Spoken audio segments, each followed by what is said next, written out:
Танысып қойыңыздар, бұл ауырып жатқан күшіктің есімі Пират. Пират деп есімін не үшін қойдық, қазір түсіндіретін болам. Видеоны толық қарап қолдау көрсетейік достар. Пират кішкентай кезінен өте бұзық болған, анасына қарсы шығып, анасынан, бауырларының қасынан қашып кете беретін болған, жататын жерінен аттап. Кішкентай кезінде анасы оны бірінші рет ернін жарып жіберді. Біраз уақыттан кейін көзін шұқып алды.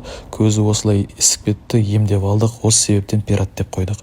Пират қазіргі уақытта өзіне вирус жұқтырып алды. Вирустың аты паравирус энтерит, чуманың басқа түрі. Сразу бұл күшікті басқа күшіктерден бөлек қойдым. Басқа күшіктерге жұқпалыға қарсы уколдар салып, витаминдер, сывырткалар салдым. Ал Пираттың өзі толық ем қабылдап жатыр. Системалар, уколдар, небір витаминдер. Тамақ жемейді, су ішпейді. Осылай понос беріп жүрді. Күнделікті үйге врач келіп, дәрігер келіп, укол салып, система салып жүрді.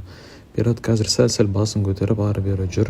Мамасына шықты, мамасы укол салынған жерді жалап, емгіздіріп жатыр жаймен деп. Сауығып кетсін, ем болсын Пиратқа.